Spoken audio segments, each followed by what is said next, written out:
बिस्मिल्लाहिर्रहमानिर्रहीम। अस्सलाम वालेकुम। मैं हूं फ़याज़ महमूद और आप देख रहे हैं फ़याज़ महमूद यूट्यूब चैनल। कराची जो रोशनियों के शहर था और यहाँ पर कभी वहाँ पर ज़िंदगी जो है वो दौड़ा करती थी। अब भी वहाँ के जो लोग हैं वो बड़े खुश अखलाक लोग हैं, ज़िंदगी जीने वाले लोग हैं। लेकिन उनका पीछा करती मौत वो ऐसी चीज़ बन के रह गई है कि ना तो वो एंजॉय कर पाते हैं ज़िंदगी को और ना ही वो कहीं पर आ जाकर बैठ सकते हैं। अब ये कराची का ही वाक़या है, साहिल समुंदर पर ये वाक़या पेश आया है, जहाँ पर ये दर्दनाक कहानी आपके सामने मैं रख रहा हूँ, जिसमें कुछ ऐसी चीज़ें हैं जो वाक़ई इंसान को रुला कर रख देती हैं। वाक़या क्या है जी? वाक़या ऐसा है कुछ कि एक लड़का जिसकी का नाम है मोहम्मद अदनान। उम्र उसकी 25 बरस होती है और आज से 3 माह कबल खुशियों के साथ उसके घर पर शादी का अहतमाम किया जाता है। उसकी शादी होती है और इस उम्मीद के साथ कि वो अपनी ज़िंदगी का जो अगला सफ़र है खूबसूरती के साथ गुजारेगा। बड़ी ज़बरदस्त चल रही होती है और ये कराची का एक बिज़नेसमैन लड़का होता है और वहाँ पर ये रिहाइश पजीर है और इसका जो इलाका है वो कराची का नहीं बल्कि शायद बलूचिस्तान से ताल्लुक़ रखता है।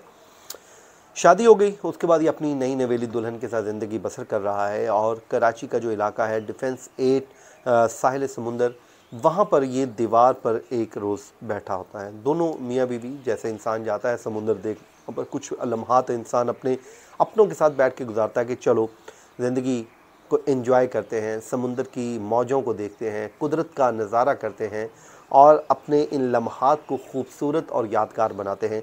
तो वो भी यही वहाँ पर कर रहे थे और दीवार पर बैठे हुए थे। अचानक से मोटरसाइकिल पर कुछ लोग आते हैं। अब इसमें कुछ चीज़ें मशकूक भी हैं जो मैं आगे चल के बताऊँगा, लेकिन वो बैठे होते हैं जी और वहाँ पर जो है 2 डाकू आते हैं और डाकू आने के बाद जी वहाँ पर वो लूट मार शुरू कर देते हैं। अब पुलिस ये कहती है कि थाना जो है Sahil avenue crossing Khayaban Babar defence phase 8 का ये इलाका बनता है और साहिल की ये पट्टी है, जहाँ पर ये दोनों मियाँ बीवी बैठे होते हैं। और उसके बाद मकतूल जो है वहाँ पर वाक़े के वक्त मोहम्मद अदनान अपनी नौ ब्याहता दुल्हन के साथ सी व्यू दरिया के करीब रेस्तोरां में खाना खाने आया था, जिसके बाद दोनों साहिल पर बनी दीवार पर बैठे बातों में मसरूफ़ हो गए। मोटरसाइकिल सवार आए मुलजमान ने लूट मार इनसे शुरू कर दी। फिर डाकुओं ने खातून से लूट मार की तो अदनान जो है मुश्तैल हो गया। ज़ाहिर है आपको पता है कि जब भी आप अपनी फैमिली के साथ निकलते हैं तो इंसान की बर्दाश्त की भी हद होती है। इंसान फिर जब आपकी फैमिली की बात आती है तो आप सब कुछ भूल जाते हैं। फिर आप अपना नहीं सोचते कि इसका मुझे क्या नुकसान हो सकता है। जब उन्होंने उनकी अहलिया के साथ बदतमीज़ी शुरू की और लूट मार शुरू की तो उसने मुज़ाहमत की कोशिश शुरू कर दी, जिस पर डाकुओं ने अदनान को सर पर 2 गोलियां मारी और वही जानलेवा साबित हुई। अब इन्वेस्टिगेशन पुलिस जो है वो बताते हैं कि जो डाकू है मकतूल और उसकी अहलिया से मोबाइल फ़ोन, नकदी और दीगर सामान लूट कर फ़रार हो गए। इतला मिलने पर पुलिस वहां पर पहुंची और लाश को ज़ाब्ते की कार्रवाई के लिए जिना अस्पताल लाया गया, जहां उसके मुश्तइल वर्सा लाश को बगैर पोस्टमार्टम ही कराए वहां से ले गए। मकतूल बल्दिया नेवल कॉलोनी का रिहायशी और बलूचिस्तान व कराची में अपना ज़ाती कारोबार करता था, जबकि उसका आबाई ताल्लुक बलूचिस्तान के इलाके किलात से था।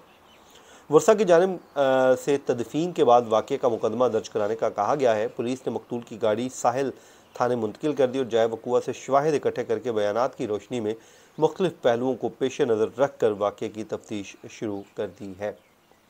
ये जी पूरा एक वाक़या पेश आया है। अब जो है वहाँ पर पुलिस के जो दीगर ज़राए हैं, इवन के जो शाहिद सकलैन साहब हैं उनकी बात भी हुई है, उन्होंने कुछ चीज़ें सामने रखी हैं। वो इस वाक़े को मशकूक जानते हैं। वो ये कहते हैं कि देखें, सबसे पहले तो जब ये वाक़या रूनमा हुआ तो उसके बाद पोस्टमार्टम ना करवाना ये इट्सेल्फ इस वाक़े को मशकूक कर रहा है कि क्या कहीं वहाँ पर कोई लड़ाई झगड़ा हुआ, किसी के साथ वहाँ पे एक मामला पेश आया, खुद से तो नहीं ये कार्रवाई की गई या करवाई गई।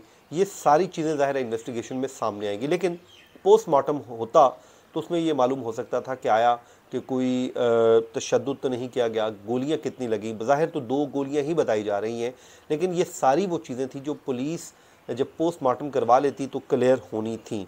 लेकिन क्योंकि कराची के शहरी डाकुओं के रहमो करम पर छोड़ दिए गए हैं और वो वहाँ पर ही उन लोगों का निशाना बन रहे हैं जो कातिल वहाँ पर दंदनाते फिर रहे हैं, लेकिन इन शहरियों की जान बचाने वाला कोई भी शख्स नहीं है। अब ये कोई एक वाक़या तो है नहीं जिस पे मैं बात करूं। अब दुल्हन के सामने, जिसकी 3 माह पहले वो बेबस दुल्हन उस वक्त क्या सोच रही होगी। अब मैं इस पे वीडियो नहीं करना चाह रहा था, फिर मैंने कहा नहीं, मुझे इस पे वीडियो करनी चाहिए, किसी को तो ख्याल आए। मुझे आज भी याद है जब वज़ीर आला सैयद मुराद अली शाह साहब थे, इस्लामाबाद में आए, कोर्ट में पेश हुए, तो मैंने उनसे एक बात कही। मैंने कहा कि कराची में आए रोज़ इस तरह की वारदातें हो रही हैं, तो आप वहाँ पर क्या कर रहे हैं। तो उनका जवाब ये था कि वारदातें नहीं हो रही, बल्कि मीडिया पे प्रोजेक्शन ज़्यादा हो रही है। अब सोचिए कि जब अरबाब इख्तियार इस मसले को हल करने की बजाय ये कहकर अपनी जान छुड़ा लें कि भाई ये जो है वारदातें नहीं हो रही, बल्कि मीडिया प्रोजेक्शन ज़्यादा हो रही है, मतलब हद हो गई है। अब ये सिर्फ एक वाक़या रूनुमा हुआ नहीं है। कराची का दूसरा एक और वाक़या पेश आया चंद दिन कबल, जब एक 18 साल का लड़का और वो अपनी गली में क्रिकेट खेल रहा था, वहाँ पर जो है डाकू आ गए और उन्होंने आके वो छीना छानी शुरू कर दी।